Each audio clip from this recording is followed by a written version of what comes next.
Hello friends, welcome back to YouTube channel अभी pharmacy. तो friend, आज की इस वीडियो में हम लोग बात करने वाले हैं फार्मा मार्केटिंग मैनेजमेंट के मोस्ट इंपॉर्टेंट क्वेश्चंस के सलूशन के बारे में, जो कि यूनिट वाइज होने वाली हैं। फर्स्ट यूनिट से लेकर फिफ्थ यूनिट तक हमने सारे क्वेश्चन लिए हैं इस वीडियो में, और ज़्यादातर क्वेश्चन होने वाले वो शॉर्ट टाइप होने वाले हैं। तो इससे पहले मैंने कॉस्मेटिक साइंस का ऑलरेडी जो मोस्ट इंपॉर्टेंट क्वेश्चन की वीडियो है उसको अपलोड कर रखी है। उसको नहीं देखा तो आप जाकर चेकआउट कर सकते हो, उसका लिंक आपको डिस्क्रिप्शन बॉक्स में मिल जाएगा। तो चलिए आज की वीडियो को हम लोग शुरू करते हैं। तो सबसे पहले जो इसमें हमारा क्वेश्चन बनता है कि डिफाइन मार्केटिंग, यानी मार्केटिंग क्या होती है उसके बारे में आपको बताना है।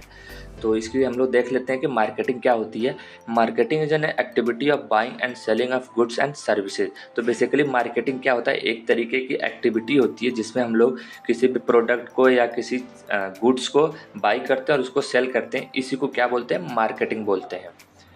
It includes all activity like producing, interacting, distribution and exchange services which offer value to the public। इसमें क्या क्या होता है, इसमें अलग अलग एक्टिविटीज़ होती हैं, जैसे कि प्रोडक्ट को प्रोड्यूस करना, इंटरैक्ट करना, डिस्ट्रीब्यूट करना, एक्सचेंज करना। ये सारा कुछ जो होता है मार्केटिंग के अंदर ही इंक्लूड होता है। तो इसको हम लोग ओवरऑल मार्केटिंग बोलते हैं। एग्जाम्पल जैसे आप देख सकते हो, promotion and selling of Eno Dolo 650। तो ये क्या है, मार्केटिंग है। जैसे हमने प्रोडक्ट का प्रमोशन कर रहे हैं, उसको सेल कर रहे हैं, तो इसी को क्या बोलते हैं हम लोग, मार्केटिंग बोलते हैं। आपने मार्केट में देखा भी होगा, अलग अलग कंपनी के अलग अलग जो एमआर होते हैं अपने अपने प्रोडक्ट की मार्केटिंग करते हैं ताकि अपने प्रोडक्ट की जो सेल है उसको वो बढ़ा सकें। अगले क्वेश्चन की बात करते हैं, difference between marketing and selling. इस क्वेश्चन में बताना है कि मार्केटिंग और सेलिंग में क्या डिफरेंस होता है। तो सबसे पहले देखते हैं कि मार्केटिंग क्या होता है। तो it is an activity of selling and purchasing of goods and services. जैसे हमने डेफिनेशन में ऊपर देखा, मार्केटिंग क्या होती है, किसी भी प्रोडक्ट को बाई करना और सेल करना ही क्या होता है, मार्केटिंग होता है। लेकिन सेलिंग की बात करते हैं, it is only about selling of goods in exchange of cost. Selling क्या होती है, सिर्फ किसी भी प्रोडक्ट को सेल करना या बेचना और उसके बदले पैसे लेना, उसी को क्या बोलते हैं, सेलिंग बोलते हैं।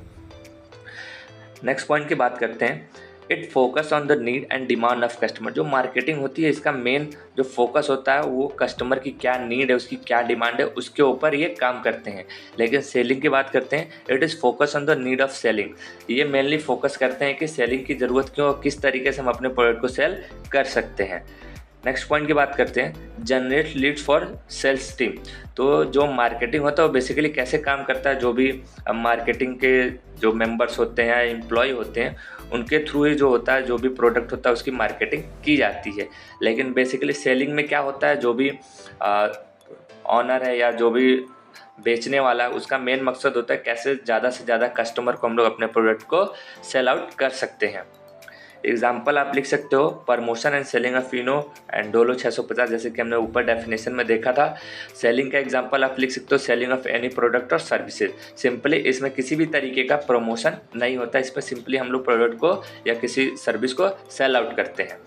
उसके बाद बात करते हैं क्वेश्चन नंबर 3 के। ये जो सारे क्वेश्चन हैं ये प्रीवियस ईयर में पूछे गए हैं, तो ये काफ़ी ज़्यादा इंपॉर्टेंट है, तो इनको जरूर से चेकआउट कर लेना एग्जाम से पहले। तो इस क्वेश्चन में बताना है, मैनेजमेंट इज ए साइंस और आर्ट और कॉम्बिनेशन ऑफ बोथ, जस्टिफाई। इस क्वेश्चन में बताना है कि जो मैनेजमेंट है क्या वो साइंस है या आर्ट है या फिर दोनों का कॉम्बिनेशन होता है। तो इसको इसी स्टेटमेंट को हमें क्या करना है, जस्टिफाई करना है। तो management is third both science as well as art. तो जो हमारा मैनेजमेंट है वो साइंस के साथ साथ एक आर्ट भी है, क्योंकि it is considered as science because it has an organise body of knowledge and also it based on various theory और प्रिंसिपल। इसको साइंस इसलिए बोलते हैं मैनेजमेंट को, क्योंकि जो भी इसमें ऑर्गेनाइज बॉडी होती है, जो भी ऑर्गेनाइजेशन होता है, इसमें नॉलेज की ज़रूरत होती है और बहुत सारे ये प्रिंसिपल और थ्योरी पे बेस्ड होता है, इसलिए इसको साइंस भी बोलते हैं। और it is also considered an art because managing requires skills which are personal possession of managers. यहाँ पे साथ ही साथ स्किल वगैरह की भी ज़रूरत होती है, तो इसको यहाँ पे आर्ट भी बोला जाता है। इसलिए जो हमारा मैनेजमेंट है ये साइंस के साथ साथ आर्ट भी है, यानी दोनों का कॉम्बिनेशन होता है। तो इस तरीके से आप इसको जस्टिफाई कर सकते हो। Pharma marketing management is an art and science in which the process of marketing that is selling और परचेज इज मैनेज। तो अगर आपको सपोज फार्मा मार्केटिंग मैनेजमेंट की डेफिनेशन आ जाती है तो आप यहाँ से लिख सकते हो कि जो फार्मा मार्केटिंग मैनेजमेंट है एक तरीके का आर्ट और साइंस है, जिसमें हम लोग क्या करते हैं, किसी भी प्रोडक्ट की मार्केटिंग करते हैं, उसकी सेलिंग या परचेसिंग को हम लोग मैनेज करते हैं, उसी को क्या बोलते हैं, मैनेजमेंट बोलते हैं। तो इस तरीके से आप इसका आंसर लिख सकते हो। नेक्स्ट क्वेश्चन की बात करते हैं, right the difference between primary and secondary data. इस क्वेश्चन में बताना है कि प्राइमरी डाटा और सेकेंडरी डाटा में क्या डिफरेंस होते हैं। तो चलिए देख लेते हैं कि इन दोनों में क्या क्या डिफरेंसेस होते हैं। तो सबसे पहले बात करते हैं प्राइमरी डाटा की। तो it is the first hand data and information. जो हमारा प्राइमरी डाटा होता है इसको फर्स्ट हैंड डाटा बोलते हैं, क्योंकि इसमें जो हमारा प्रोडक्ट होता है या जो भी कोई इन्फॉर्मेशन होती है वो डायरेक्टली हम खुद से उसको ऑब्टेन किया होता है अपने रिसर्च वगैरह या एक्सपेरिमेंट को परफॉर्म करके। लेकिन सेकेंडरी डाटा की बात करते हैं, it is the second hand data and information. इसको second hand data and information बोला जाता है, क्योंकि इसमें हम जो पहले से ही कोई इन्फॉर्मेशन रहती है उसी को कलेक्ट करते हैं, तो इसलिए इसको सेकेंड हैंड डाटा बोला जाता है। नेक्स्ट पॉइंट की बात करते हैं, it is collected in real time. जो हमारा प्राइमरी डाटा होता है ये रियल टाइम में कलेक्ट, यानी हमने आज एक्सपेरिमेंट किया उसके बाद जो भी हमें डाटा मिला उसको हम लेके चलते हैं, तो जो डाटा होता है वो रियल टाइम पे होता है। लेकिन सेकेंडरी डाटा की बात करते हैं तो वो कोई पास्ट का डाटा जो कि पहले से कुछ इंफॉर्मेशन थी उसी को हमने फिर से कलेक्ट किया, तो इसलिए इसको रियल टाइम डाटा नहीं बोलते हैं। नेक्स्ट पॉइंट की बात करते हैं, मोर टाइम कंज्यूमिंग। जो हमारा प्राइमरी डाटा होता है इसमें काफ़ी ज़्यादा टाइम कंज्यूम होता है, क्योंकि कोई भी जैसे हमने कोई भी रिसर्च या एक्सपेरिमेंट करते हैं तो उसमें काफ़ी ज़्यादा टाइम लगता है, उसके बाद ही हमें उसका रिजल्ट या कोई भी इंफॉर्मेशन मिलती है, इसलिए इसमें काफ़ी ज़्यादा टाइम लगता है। वहीं जो सेकेंडरी डाटा होता है वो लेस टाइम कंज्यूमिंग होता है, क्योंकि वो जो इन्फॉर्मेशन होती है या फिर जो डाटा होता है वो पहले से ही होता है, बस हमको उस वहाँ से उसको कलेक्ट करना होता है, तो वहाँ पे हमें टाइम ज़्यादा नहीं लगता। नेक्स्ट पॉइंट की बात करते हैं, इट इज़ कॉस्टलियर। तो जो हमारा प्राइमरी डाटा होता है वो काफ़ी महंगा होता है, क्योंकि इसमें हम लोग एक्सपेरिमेंट या परफॉर्म करते हैं, जिसकी वजह से इसमें काफ़ी ज़्यादा पैसे भी खर्च होते हैं। लेकिन सेकेंडरी डाटा होता है वो कॉस्ट इफ़ेक्टिव होता है, क्योंकि इसमें हम कोई नया एक्सपेरिमेंट नहीं परफॉर्म करते हैं, जिसकी वजह से हमारा जो पैसा है वो काफ़ी कम लगता है। तो इस तरीके से आप इन दोनों में डिफ्रेंशिएट कर सकते हो। The data is collected for the first time. जो हमारा प्राइमरी डाटा होता है वो पहली बार ही कलेक्ट किया गया रहता है, क्योंकि पहली बार ही हमने एक्सपेरिमेंट किया हुआ रहता है, तो उसकी वजह से ये फर्स्ट टाइम डाटा ही कलेक्ट हुआ। इसके पहले ये जो इन्फॉर्मेशन होती है वो नहीं रहती। लेकिन सेकेंडरी डाटा में क्या होता है, जो भी डाटा या फिर इंफॉर्मेशन होती है वो पहले से एग्जिस्ट करती रहती है। तो इस तरीके से आप दोनों के डिफरेंशिएट कर सकते हो कि प्राइमरी डाटा और सेकेंडरी डाटा क्या होते हैं। अगले क्वेश्चन की बात करते हैं, suggest some important purpose of packaging. इस क्वेश्चन में बताना है कि पैकेजिंग के क्या क्या पर्पस हैं, यानी पैकेजिंग की ज़रूरत ही क्यों पड़ती है, पैकेजिंग हम लोग क्यों करते हैं। तो सबसे पहले देख लेते हैं कि पैकेजिंग क्या होती है। तो packaging is the process of covering the product into packages. तो बेसिकली पैकेजिंग एक तरह की प्रोसेस होती है जिसमें हम लोग क्या करते हैं, कोई भी प्रोडक्ट या जो गुड्स है उसको कवर करते हैं एक पैकेज में, या एक सिंपली आप बोल सकते हो किसी प्लास्टिक वगैरह में या कंटेनर में। इसी को क्या बोलते हैं, पैकेजिंग बोलते हैं। अगर इसके पर्पस की बात करते हैं, it provide protection to the product. हम लोग पैकेजिंग बेसिकली इसलिए करते हैं ताकि जो भी हमारा प्रोडक्ट है वो सेफ रहे, प्रोटेक्ट रहे। और सेकंड पॉइंट आप लिख सकते हो, it also help in transport. अगर हमारा जैसे जो प्रोडक्ट है अगर वो अच्छे से पैक है तो ईजिली उसको हम लोग ट्रांसपोर्ट कर सकते हैं। ट्रांसपोर्टेशन के टाइम पे उसमें किसी भी तरीके का डिफेक्ट या डैमेज होने के चांसेस नहीं होते या फिर कम हो जाते, क्योंकि हमारा जो प्रोडक्ट होता है वो उसको काफ़ी अच्छे से हमने कवर किया होता है, तो वहाँ पर हमारा प्रोडक्ट डैमेज नहीं होता है। नेक्स्ट क्वेश्चन की बात करते हैं, compare and contrast wholesaler and retailer. इस क्वेश्चन में हमें बताना है कि होलसेलर और रिटेलर में क्या डिफरेंस होते हैं। तो सबसे पहले बात करेंगे कि होलसेलर क्या होते हैं। तो they purchase good from manufacturer and send them to retailer. तो जो हमारा होलसेलर होता है वो क्या होता है, वो क्या करता है, जो भी कोई प्रोडक्ट है या फिर कोई गुड्स है उसको कहाँ से बाई करता है, मैन्युफैक्चरर से बाई करता है, और सेलर को रिटेलर को सेल कर देता है, यानी बेच देता है। वो मैन्युफैक्चरर से खरीदता है और रिटेलर को बेच देता है। तो ये काम होता है होलसेलर का। वही बात करते हैं रिटेलर का, they purchase good from wholesaler and sell them to consumers. तो जो रिटेलर होता है वो जो भी कोई प्रोडक्ट या गुड्स होते हैं उसको होलसेलर से खरीदता है और उसको कंज्यूमर या कस्टमर तक बेच देता है। ये काम होता है रिटेलर का। तो इस तरीके से आप इन दोनों की डेफिनेशन लिख सकते हो। उसके बाद नेक्स्ट पॉइंट की बात करते हैं, wholesaler by and sell goods in large quantity. तो हमारा होलसेलर होता है, जैसे वो कोई भी चीज़ खरीद रहा तो काफ़ी ज़्यादा बल्क में या लार्ज क्वांटिटी में खरीदता है। रिटेलर जो होता है, retailer by and sell goods in small quantity. जो रिटेलर होता है वो थोड़ी थोड़ी क्वांटिटी में या कम क्वांटिटी में जो चीज़ें होती हैं, जो गुड्स या प्रोडक्ट होते हैं, उनको खरीदता है। नेक्स्ट पॉइंट की बात करते हैं, wholesaler deals in limited number of products. जो हमारा होलसेलर होता है उसके पास आपने देखा होगा कोई भी होलसेल दुकान पे कुछ लिमिटेड प्रोडक्ट होते हैं और बहुत ही ज़्यादा होते हैं। उनका नंबर जो रहता है प्रोडक्ट का अलग अलग जो कैटेगरी वो काफ़ी कम रहती है, लेकिन उनका नंबर ज़्यादा होता है। यानी सपोज कोई होलसेलर है जो कि सिर्फ सॉलिड डोजेस फॉर्म रखा हो, तो आपको दिखेगा कि काफ़ी बल्क में जो सॉलिड डोजेस फॉर्म है। तो यहाँ पे जो प्रोडक्ट हैं उनकी जो लिमिटेशन होती है वो काफ़ी कम होती है। वहीं रिटेलर की बात करते हैं तो रिटेलर के पास प्रोडक्ट बहुत ही ज़्यादा होते हैं, लेकिन उनका नंबर कम होता है। यानी थोड़े थोड़े बहुत सारे प्रोडक्ट रखने होते हैं, क्योंकि कस्टमर की जो डिमांड होती है उसको वो फुलफ़िल करना होता है। तो यहाँ पर रिटेलर काफ़ी तरीके के प्रोडक्ट्स को रखता है, वहीं wholesaler limited number of products को रखता है। नेक्स्ट पॉइंट की बात करते हैं, wholesaler need more capital to start their business. जैसे हमें कोई भी होलसेल बिजनेस स्टार्ट करना है तो हमें काफ़ी ज़्यादा कैपिटल यानी बहुत ज़्यादा पैसे की ज़रूरत होती है, क्योंकि हम कोई भी चीज़ जो खरीदेंगे उसको बल्क में खरीदना होता है, उसके लिए हमें पैसे भी ज़्यादा लगेंगे। वहीं रिटेलर की बात करते हैं तो रिटेलर आप रिटेल शॉप कम पैसे में भी स्टार्ट कर सकते हो, क्योंकि यहाँ पे लिमिटेड प्रोडक्ट ही रखने होते हैं, यानी थोड़े थोड़े प्रोडक्ट ही रखने होते हैं। तो आप इसे यहाँ को कम पैसे में भी इसको शुरू कर सकते हो। नेक्स्ट पॉइंट की बात करते हैं, do not provide after sale service. तो जो हमारा होलसेल होता है वो किसी भी तरीके का सेल करने के बाद कोई सर्विस प्रोवाइड नहीं करता। वहीं जो रिटेलर होता है वो सेल करने के बाद भी सर्विसेज प्रोवाइड करता है। तो इस तरीके से इन दोनों के बीच में आप डिफ्रेंशिएट कर सकते हो। उसके बाद अगले क्वेश्चन की बात करते हैं, classify the various role of PSR। इस क्वेश्चन में बताना है कि क्या क्या रोल होते हैं PSR के। तो सबसे पहले देख लेते हैं कि PSR होता क्या है। तो PSR mean professional sales representative, यानी जो भी अलग अलग कंपनी के जो सेल्स रिप्रेजेंटेटिव होते हैं उन्हीं को बोला जाता है। तो professional sale representative is responsible for promoting the product and services of the an organisation. यहाँ पे छूट गया है, यहाँ पे ऑफ एन ऑर्गेनाइजेशन होगा, आप यहाँ पे इसको लिख सकते हो, ठीक है। तो ये काम होता है PSR का। अगर इनके अलग अलग रोल की बात करते हैं तो रोल में आप देख सकते हो, presentation and dealing of product is the main function of PSR।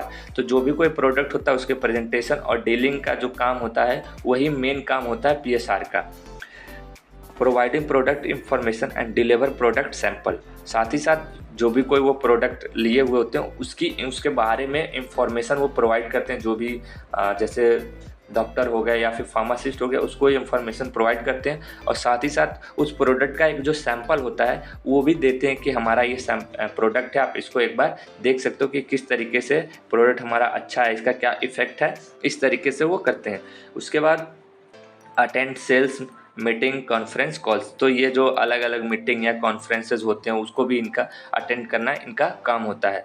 तो ये कुछ रोल होते हैं PSR के। उसके बाद keep accurate records and documentation for proper reporting and feedback. उसके साथ ही साथ जो भी प्रोडक्ट का जो रिकॉर्ड होता है उसकी पूरी रिकॉर्ड रखते हैं, डाटा रखते हैं, डॉक्यूमेंटेशन रखते हैं। तो ये सारा कुछ काम होता है PSR का। तो इस तरीके से आप इसके बारे में लिख सकते हो।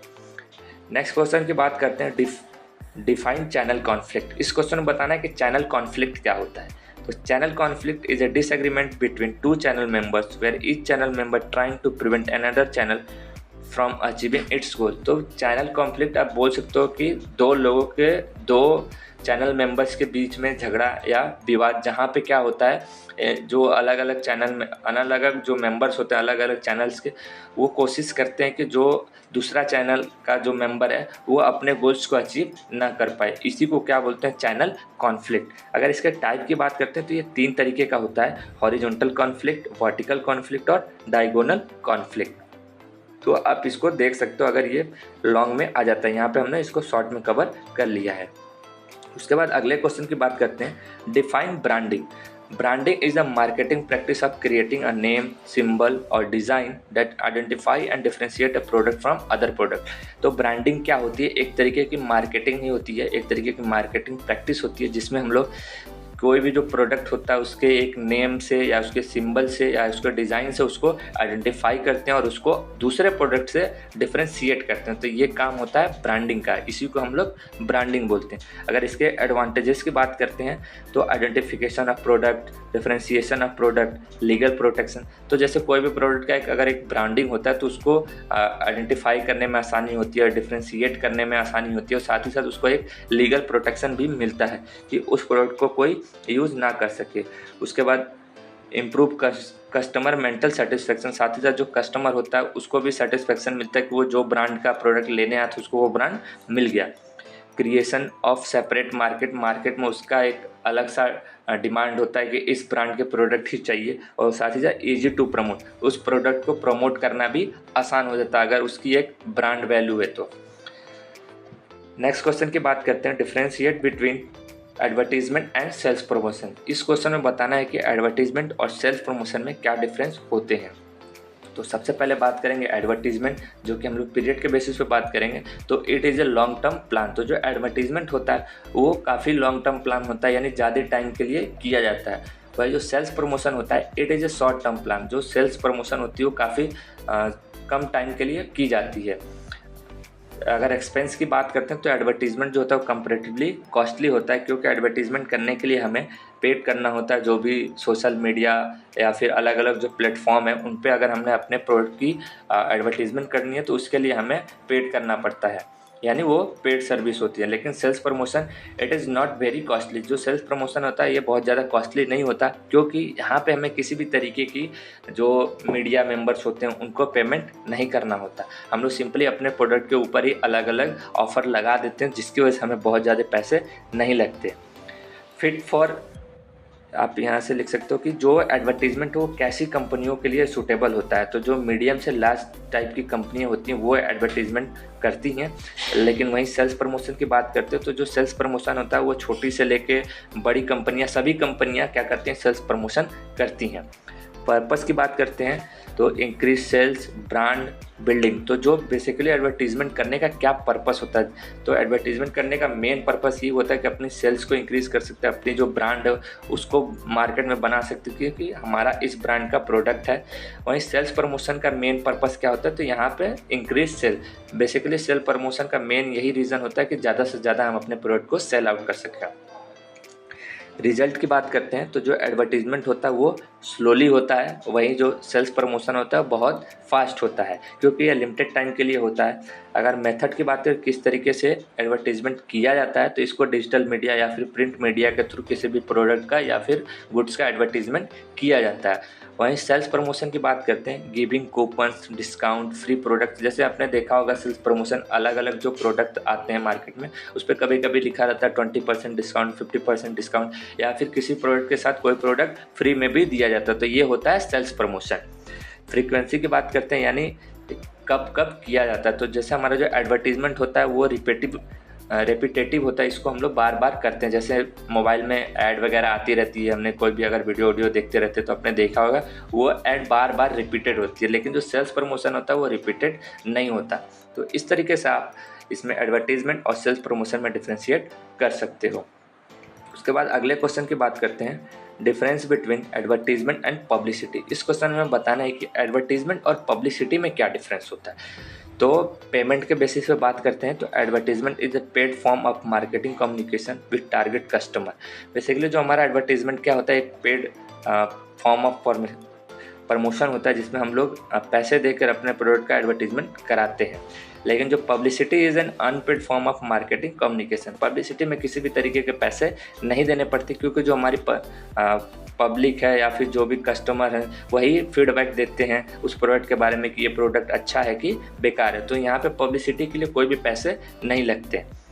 Advertiser makes payment for it to the media. जैसे हमने कोई भी प्रोडक्ट का एडवर्टीजमेंट कराना है तो जो एडवर्टाइजर होता है उसको पेमेंट करना पड़ता है उस मीडिया को जिसके थ्रू अपने वो प्रोडक्ट को एडवर्टाइज करा रहा है। तो इसलिए यहाँ पे ये पेड होता है। अगर कॉस्ट की बात करते हैं तो जैसा कि हमने ऊपर देखा, इसको पेड करना होता है एडवर्टीजमेंट की, तो काफ़ी ज़्यादा एक्सपेंसिव होता है। वहीं पब्लिसिटी जो होती है वो फ्री ऑफ कॉस्ट होती है, क्योंकि पब्लिसिटी के लिए कोई भी पैसे नहीं लगते। Given by. जो एडवर्टीजमेंट होता है वो किसके द्वारा कराया जाता है, तो जो कंपनी होते हैं या फिर उसके जो रिप्रेजेंटेटिव होते हैं वही अपने प्रोडक्ट का एडवर्टीजमेंट कराते हैं। उसके बाद पब्लिसिटी की बात करते हैं तो पब्लिसिटी थर्ड पार्टी के थ्रू होती है। कंट्रोल के बारे में बात करते हैं कि एडवर्टीजमेंट के ऊपर किसका कंट्रोल होता है, तो जो एडवर्टीजमेंट होता है उसके ऊपर जो हमारी कोई भी जो कंपनी होती है उसका पूरा कंट्रोल होता है किस तरीके से एडवर्टीजमेंट को दिखाना है। लेकिन पब्लिसिटी में बात करें तो कंपनी का किसी भी तरीके के पब्लिसिटी में उसका इन्वॉल्वमेंट नहीं रहता या कंट्रोल नहीं रहता। मैसेज की बात करते हैं, इट कन्वे पॉजिटिव मैसेज। तो जो कोई भी एडवर्टीजमेंट अगर आता है, आपने देखा हो किसी भी प्रोडक्ट का एडवर्टीजमेंट आपने देखा होगा, तो उसमें हमेशा उसके जो कोई भी जो प्रोडक्ट है उसकी जो अच्छाइयाँ हैं उसी के बारे में बताया जाता है। सिर्फ और सिर्फ जो अच्छाइयाँ होती हैं उसी को दिखाया जाता है, किस तरीके से जो हमारा प्रोडक्ट है अच्छा है, क्यों सबसे अलग है, किस तरीके से बेटर है। तो ये सारा कुछ मैसेज कन्वे करने की कोशिश करती है कंपनी अपने एडवर्टीजमेंट। लेकिन पब्लिसिटी की बात करते हैं तो पब्लिसिटी में किसी प्रोडक्ट का आप देखोगे कोई बोलता है कि ये प्रोडक्ट अच्छा है, वहीं दूसरा कोई बोलता है कि नहीं ये प्रोडक्ट अच्छा नहीं है। तो यहाँ पे जो मैसेज है वो पब्लिसिटी में पॉजिटिव भी हो सकता है और नेगेटिव भी हो सकता है, लेकिन एडवर्टीजमेंट में हमेशा पॉजिटिव भी होता है। कोई भी कंपनी अपने प्रोडक्ट के नेगेटिव के बारे में नहीं बताती, हमेशा जो उसके अच्छे पॉइंट्स होते हैं उसी के बारे में बताती है। क्रेडिबिलिटी और रिलायबिलिटी के बारे में बात करते हैं तो जो एडवर्टीजमेंट होता है लेस या फिर मॉडरेट होता है, यानी एडवर्टीजमेंट देख के लोगों को बहुत ज़्यादा विश्वास नहीं होता, लेकिन पब्लिसिटी यानी लोग बात करते हैं प्रोडक्ट के बारे में या मीडिया में बताया जाता है कि ये प्रोडक्ट बहुत अच्छा है, तो वहाँ पे लोग ज़्यादा विश्वास करते हैं।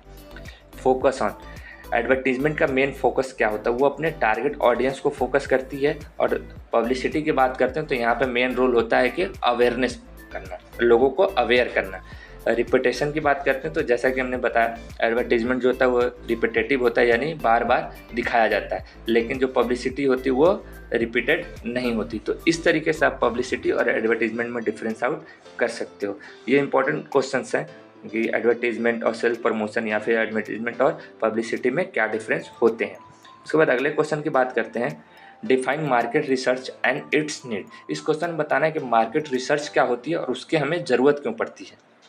तो market research is the process of collection and analysis of data of any market regarding the sales and its purchase of product. तो बेसिकली मार्केट रिसर्च क्या होती है, एक तरीके की प्रोसेस होती है जिसमें हम लोग क्या करते हैं, इंफॉर्मेशन या फिर डाटा को कलेक्ट करते हैं किसी भी मार्केट का अपने प्रोडक्ट के रिगार्डिंग, कि उसकी किस तरीके से मार्केट में कंपटीटर कैसे हैं, हमारा जो प्रोडक्ट है उस तरह के प्रोडक्ट और सेल आउट करने वाली कितनी कंपनियां, उस सारा कुछ जो डाटा या फिर रिकॉर्ड होता है उसी को एनालिसिस करने के या उसी के कलेक्शन को ही क्या बोलते हैं हम लोग, market research.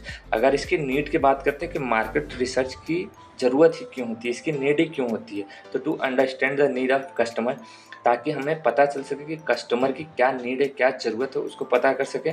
Minimise the risk of doing business, जो भी बिजनेस में जो रिस्क आ सकता है उसको कम से कम किया जा सके। Help to create consumer profile, हमें पता चल सके किस तरीके के जो कंज्यूमर या फिर कस्टमर है उनके खिलाफ हम लोग एक प्रोफाइल बना सके, किस टाइप के लोगों की डिमांड है, किस तरीके प्रोडक्ट की। तो इस तरीके से ये सारा कुछ नीड होता है मार्केट रिसर्च का। अगले क्वेश्चन की बात करते हैं, right A short note on DPCO. इस क्वेश्चन में हमें डीपीसीओ के बारे में बताना है कि डीपीसीओ क्या होता है। तो DPCO basically drug price control order होता है, जो कि एक ऑर्डर होता है जो कि हमारी गवर्नमेंट, इंडियन गवर्नमेंट द्वारा इशू किया जाता है, जिसकी वजह से जो भी ड्रग का प्राइस है उसको रेगुलेट किया जा सके। The order is issue under section 3 of the essential commodity act 1955। तो ये जो ऑर्डर होता है वो सेक्शन 3 एसेंशियल कमोडिटी एक्ट के थ्रू पास किया जाता है, जो कि 1995 में बना था। The DPCO aims to ensure that essential and life saving medicine are available in the market at reasonable price. तो मेन जो एम होता है, लक्ष्य होता है डीपीसीओ का, क्या होता है कि जो भी इसेंशियल या फिर लाइफ सेविंग मेडिसिन है वो हमारे मार्केट में हमेशा अवेलेबल रहे और एक रीजनेबल और अफोर्डेबल प्राइस पे, यानी हमेशा मार्केट में रहे जिससे लोग उसको ईजिली ले सकें, परचेस कर सकें और एक सही दाम पे उसको परचेस कर सकें, ताकि कोई भी जो कस्टमर या फिर जिसकी ज़रूरत है वो उसको मिल सके एक रीज़नेबल प्राइस पे। नेक्स्ट क्वेश्चन की बात करते हैं, राइट अबाउट NPPA। तो NPPA क्या होता है, नेशनल फार्मास्यूटिकल प्राइसिंग अथॉरिटी। तो जो हमारा NPE है ये एक गवर्नमेंट रेगुलेटरी एजेंसी होती है जो कि क्या करती है, जो भी फार्मास्यूटिकल ड्रग्स होते हैं हमारे इंडिया में, उसके प्राइस को कंट्रोल करती है कि इस जो ड्रग है इसका कितना ज़्यादा प्राइस होना चाहिए या फिर कितना प्राइस होना चाहिए। It deals with all legal matter arising out of the decision of the authority. जो भी लीगल मैटर होते हैं इस अथॉरिटी के, उससे ये डील्स करती है। It monitor the availability of drugs and identify shortage. साथ ही साथ ये भी देखती है कि जो ड्रग्स हैं वो अवेलेबल हैं कि नहीं मार्केट में, उसको मॉनिटर करती रहती है। और साथ ही साथ अगर इसकी जो शॉर्टेज है उसको भी ये पता करती है। तो ये काम होता है NPPA का। अगले क्वेश्चन की बात करते हैं, how pricing is differ from price, यानी प्राइजिंग और प्राइस में क्या डिफरेंस होता है। एक तरीके से आप यही समझ लो दोनों एक दूसरे से कैसे अलग होते हैं। तो सबसे पहले देखते हैं कि प्राइस क्या होता है। Price is defined as the money charge for a product और सर्विस। तो जो प्राइस क्या होता है, जैसे हमने कोई भी एक प्रोडक्ट लिया, ठीक है, उसको किसी को दिया और उसके बदले जो पैसे लिए वही क्या होता है, हमारा प्राइस होता है। The consumer exchange money for the benefit of using the product और सर्विस। जैसे हम लोग जैसे कुछ भी सामान खरीदने जाते हैं तो हम लोग उस सामान के बदले जो पैसा देते हैं वही क्या होता है, प्राइस होता है। लेकिन प्राइसिंग की बात करते हैं, pricing is the process of determining what a company will receive in exchange for its product. Pricing क्या होता है, एक तरीके की प्रोसेस होती है जिसमें ये पता करते हैं कि उस प्रोडक्ट के लिए कंपनी कितना ज़्यादा पैसा लेगी। तो ये होता है प्राइसिंग। तो इस तरीके से आप प्राइस और प्राइसिंग में डिफ्रेंशिएट बता सकते हो कि ये दोनों किस तरीके से अलग होते हैं। अगले क्वेश्चन की बात करते हैं, व्हाट इज मार्केट सेगमेंटेशन। इस क्वेश्चन में बताना है कि मार्केट सेगमेंटेशन क्या होता है। तो market segmentation is a process of division of market into small similar segment. तो मार्केट सेगमेंट क्या होता है, एक तरीके का प्रोसेस होता है जिसमें हम लोग मार्केट को क्या करते हैं, अलग अलग सिमिलर सेगमेंट्स में डिवाइड कर देते हैं। जैसे कि जेंट्स का अलग प्रोडक्ट रहेगा, लेडीज़ का अलग प्रोडक्ट रहेगा, किड्स का अलग। तो इस तरीके से हम लोग अलग अलग बेसिस पे मार्केट का सेगमेंटेशन कर देते हैं। It help customer to find their product of interest at a place. इससे होता है क्या, मार्केट सेगमेंटेशन करने के क्या फ़ायदे हैं। जो भी कस्टमर होता है या फिर कंज्यूमर होता है उसको काफ़ी ज़्यादा मदद मिलती है, क्योंकि उसका जो भी प्रोडक्ट होता है वो ईजिली एक प्लेस पे ही मिल जाता है। जैसे एग्जांपल में आप लिख सकते हो इंडिविजुअल शॉप फॉर फीमेल। जैसे कोई भी एक पर्टिकुलर शॉप है जो कि सिर्फ स्पेसिफिक फीमेल के लिए होती है। जैसे लेडीज़ ब्यूटी पार्लर होगा, तो यहाँ पे जो लेडीज़ या फिर जो फीमेल होती है उनके लिए काफ़ी ज़्यादा आसानी हो जाती है अपने जो भी ज़रूरत होती है उस तरीके की प्रोडक्ट्स को लेने के लिए। टाइप ऑफ सेगमेंटेशन की बात करते हैं कि जो मार्केट सेगमेंटेशन होता है वो कितने टाइप का होता है। तो बेसिकली ये 4 तरीके का होता है, geographic segmentation, demographic segmentation, psychographic segmentation और बिहेवियरल सेगमेंटेशन। इसमें अलग अलग चीज़ें आती हैं। जैसे अगर जियोग्राफिक की बात करते हैं तो कंट्री, सिटी, पॉपुलेशन एरिया, इसके बेसिस पे मार्केट का सेगमेंटेशन होता है। डेमोग्राफिक में बोले तो एज, जेंडर, इनकम और फैमिली के बेसिस पे मार्केट का सेगमेंटेशन होता है। साइकोग्राफिक में लाइफ स्टाइल के बेसिस पे, इंटरेस्ट, ओपिनियन, वैल्यूज, इसके बेसिस पे जो मार्केट का सेगमेंटेशन किया जाता है। और वहीं बिहेवियर में क्या होता है, purchase, occasion, uses, intent, life cycle stage, engagement, इन सब के बेसिस पे जो होता है वो मार्केट को अलग अलग सेगमेंट्स में डिवाइड किया जाता है। अगले क्वेश्चन की बात करते हैं, डिफाइन प्रोडक्ट मिक्स। तो ये क्वेश्चन हो सकता है कि लॉन्ग में भी पूछा जा सकता है, तो आप इसको वहाँ से जरूर चेकआउट कर लेना। यहाँ पे हम लोग इसको शॉर्ट में देख लेते हैं कि प्रोडक्ट मिक्स क्या होता है। तो इट इज़ द सेट और group of all product offer for sale to the customer by a company. तो प्रोडक्ट मिक्स क्या होता है, यहाँ पे प्रोडक्ट का जो ग्रुप होता है, यानी कोई भी it is the group of all products. जैसे बहुत सारे प्रोडक्ट्स, अलग अलग तरीके के प्रोडक्ट हैं, उनका ग्रुप जो कि हम लोग कोई जो कंपनी है वो सेल की है, कस्टमर को सेल आउट करने के लिए ऑफ़र करती है, उसी को क्या बोलते हैं, प्रोडक्ट मिक्स। यानी प्रोडक्ट मिक्स टर्म से आप समझ सकते हो कि अलग अलग तरीके के प्रोडक्ट आपस में मिक्स हैं, यानी बहुत सारे प्रोडक्ट एक साथ कंपनी क्या करती है, ऑफ़र करती है सेल करने के लिए हमारे कस्टमर को या फिर कंज्यूमर्स को। They provide offer that consumer purchase all product. वो अलग अलग ऑफर भी प्रोवाइड करती है, जैसे 50% डिस्काउंट, 80% डिस्काउंट, ताकि वो अपने प्रोडक्ट को ज़्यादा से ज़्यादा सेल आउट कर सके। जैसे अलग और भी ऑफ़र आते हैं कि एग्जांपल में आप लिख सकते हो बाई गेट वन फ्री का ऑफ़र आता है, या बाई 2 गेट 1 फ्री, ऐसे करके अलग अलग कंपनी ऑफ़र करती है ताकि अपने वो प्रोडक्ट को सेल आउट कर सके। उसके बाद अगर एलिमेंट की बात करते हैं तो एलिमेंट में product quality, branding, packaging, labelling, ये सब आता है।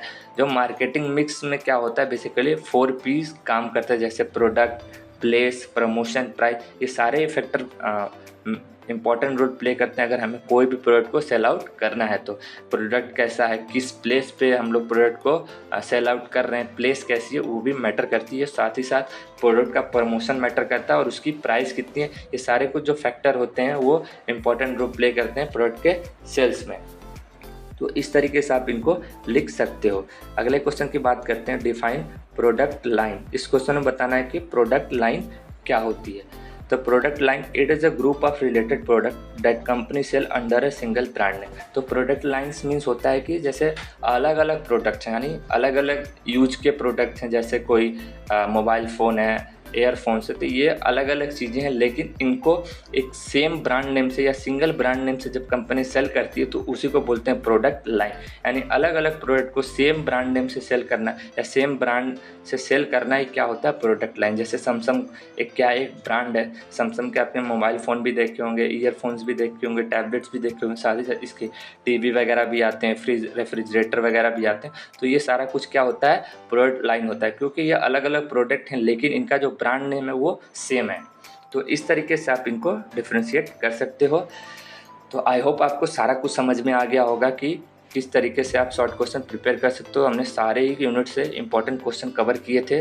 तो वीडियो हेल्पफुल लगे तो वीडियो को लाइक कीजिएगा। ऐसे ही वीडियो के लिए हमारे चैनल को सब्सक्राइब कर लीजिए। अगर इस वीडियो पर 20 लाइक आ जाते हैं तो मैं आपको इस जो PDF सोल्यूशन है इसका प्रोवाइड करा दूंगा अपने टेलीग्राम चैनल पर। उसका भी लिंक आपको डिस्क्रिप्शन बॉक्स में मिल जाएगा, आप वहाँ से जाके इसको ज्वाइन कर सकते हो।